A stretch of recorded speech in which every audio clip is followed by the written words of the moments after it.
Birmingham's Harriet Scott, I must be a very difficult patient. When Harriet Scott walks into the treatment room at Birmingham City, the medical staff could be forgiven for feeling a certain trepidation. It is nothing to do with the Republic of Ireland defender being an awkward patient, just that, as a qualified physiotherapist and fourth-year medical student, she knows her stuff. I imagine I must be a very difficult patient, says Scott, smiling, over Zoom. But our medics are very good. They take my opinion into account, and what I really appreciate is that they don't try and dumb anything down. After spending 3 years as a full-time physio at the Royal Berkshire Hospital before turning professional with reading, the 28-year-old has a far greater insight than most peers into not merely physiology but psychology.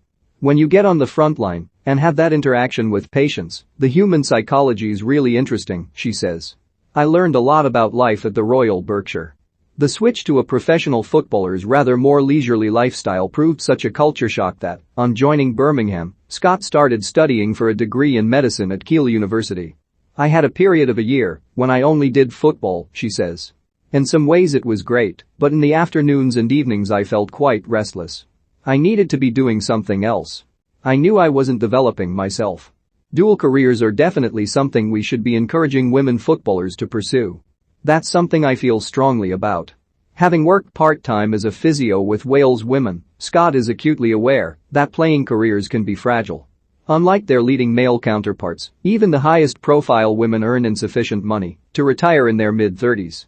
The women's game isn't at the point where you can just fully concentrate on football and never think about doing anything else, she says. We all know playing is a very short career, so I believe it's very important every player thinks about having a dual career, or at least, doing something on the side that develops you as a person or professionally. Few dual careerists are as efficient at juggling their lives as Scott. But I haven't watched many TV series lately, she protests before revealing she has recently taken up guitar as a means of unwinding. And I've got to give Birmingham and Keele a lot of credit for being so supportive. If I miss training or a team talk, Birmingham arrange for me to train alone with the conditioning coach or maybe speak to the manager directly about the gameplan. They understand I have a huge workload and accommodate it. Last season there was a spell when we had 3 games in a week and I had 3 days of exams. I'd go into an exam at 9 a.m., come home and revise, and then drive to an evening game. It was a very congested time, but Birmingham really helped me.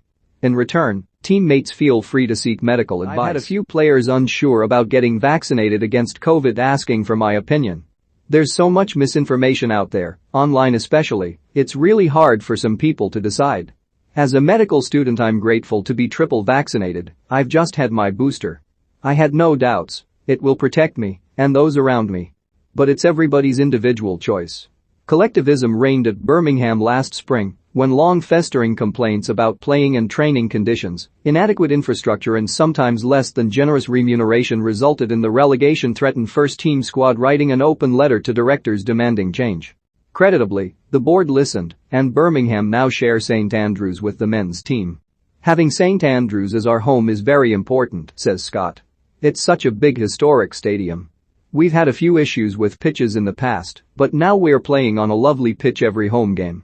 It's fantastic, but it's probably been a bit of a long time coming. There were obviously a lot of problems last season. As a group of players we felt that certain things weren't a good enough standard for this day and age. We raised them, the board responded really quite quickly, and we're generally being treated much better now. So far it's been a really good show from the club, it shows our efforts weren't in vain.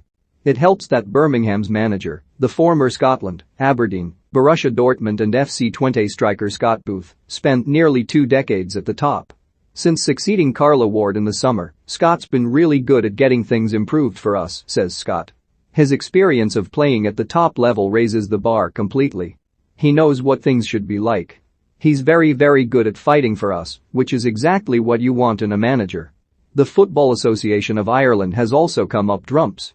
In August, the FI introduced equal match fees for its men's and women's teams, and Scott, who although Berkshire-born and bred has 3 Irish grandparents, is suitably delighted. It's massive, something I didn't think I'd see in my career, she says. The FI have been really impressive in making sure that women really do get treated fairly and paid properly. That's something not too many international teams are doing at present. I think Ireland are among the first 10 to introduce equal pay. It was very important to get it over the line, Because it's something that can't be reversed, things can only get better now.